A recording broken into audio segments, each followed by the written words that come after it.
సమాజం యొక్క గొప్పతనం. అరే హైదరాబాద్ ఓల్డ్ సిటీలో పాత బస్తీకి రావాలంటే కాషాయపు జెండా పట్టాలంటే భయపడే పరిస్థితి.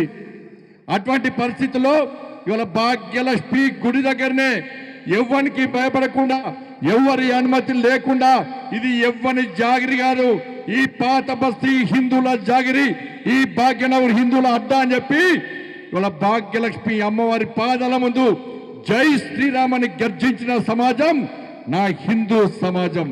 భాగ్యనగర్లో ఉన్న ప్రతి హిందువు ఇలా గుండె మీద చేసుకుని ఆలోచించిన నా దగ్గరికి వచ్చిన చాలా మంది అన్నా మా దేవాలయానికి పైసలు లేవన్నా, ప్రభుత్వంపై ప్రభుత్వాలు మారుతున్నాయన్నా, పైసలు ఇస్తలేరన్నా, మేమే ఆస్తిపాస్తులు అమ్ముకొని మా గోల్డ్ అమ్ముకొని ఇలా అప్పులై ఇలా ఉత్సవాలను నిర్వహించుకునే పరిస్థితి వచ్చిందన్నా అని చెప్పంటే ఇలా మనం ఎక్కడున్నాం, హిందువుల బతుకు ఏ విధంగా బర్బాద్ అవుతుందో ఒక్కసారి ఆలోచన. ఎవరిని అన్నా పైసలు అరే పాత బస్సులో ఎవరు ట్యాక్సీ కడుతున్నాడు, ఎవడు కరెంటు బిల్లు కడుతున్నాడు, ఎవడు ఇంటి పన్ను కడుతున్నాడు, ఎవడు పైసలు ఇస్తే పాత బస్సులో బతుకుతున్నారో ఒక్కసారి హిందూ సమాజం అనుచండి. అరే ట్యాక్సులు వసూలు చేస్తారు, దాడులు చేస్తారు, కరెంటు బిల్లు కట్టమంటే దాడులు చేస్తారు. కానీ పాత బస్సులో ప్రతి హిందువు ఫస్ట్ రోజే కరెంటు బిల్లు కడుతున్నాడు, ఫస్ట్ రోజే నల్లా బిల్లు కడుతున్నాడు, ఫస్ట్ రోజే ఇంటి పన్ను కడుతున్నాడు, ఫస్ట్ రోజే ప్రభు. నిన్న బండి సంజయ్ చేసినటువంటి వ్యాఖ్యలు చూస్తే పాత బస్తీ ఎవరి జాగిర్ కాదు, ఇది హిందువుల అడ్డా, ఇక్కడి నుంచి వెళ్ళిన వారు తిరిగి రావాలి, మిమ్మల్ని కాపాడే బాధ్యత మేము తీసుకుంటాం, అధికారంలోకి వస్తే ప్రతి గల్లీలో ఆలయాల నిర్మాణం, 12% ఉన్న వర్గం ఓట్ల కోసం రాజకీయ పార్టీల కకృతి, హిందువులందరి ఓటు బ్యాంకుగా మార్చి సత్తా చాటుదాం.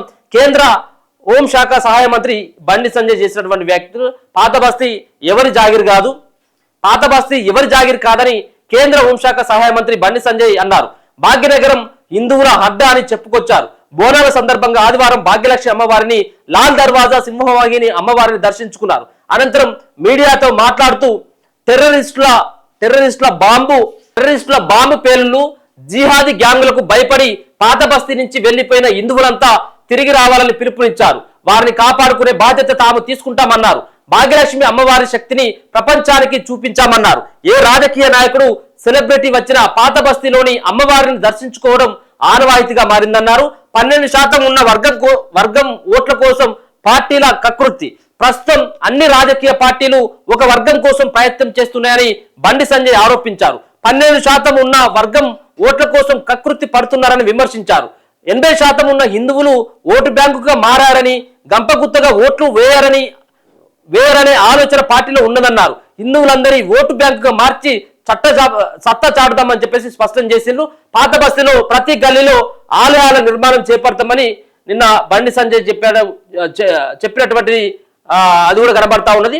హిందువులు పైసలు అడుక్కుని ఉత్సవాలు చేసుకునే పరిస్థితి తెలంగాణలో ఏర్పడిందని బండి సంజయ్ విమర్శించేది. హిందువులు పైసలు అడుక్కుని ఉత్సవాలు చేసుకునే పరిస్థితి తెలంగాణలో ఏర్పడిందని బండి సంజయ్ ఇది సరైనటువంటి విధానం కాదు కావచ్చేమో.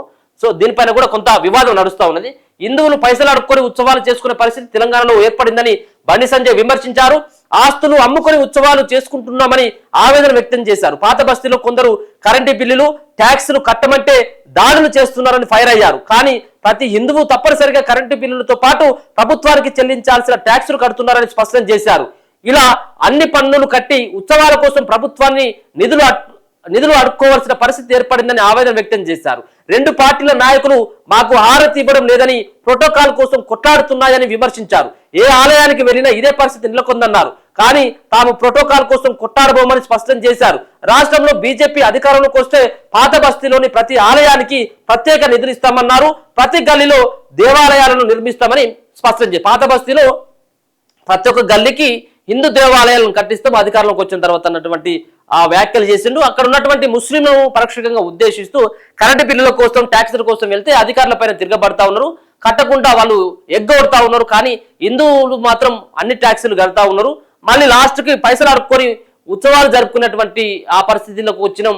అంతేకాకుండా ఆస్తులు సైతం కూడా అమ్ముకొని దేవుళ్ళ యొక్క కార్యకలాపాలు, దేవుళ్ళకు సంబంధించిన పండుగలని నిర్వహిస్తున్నాం.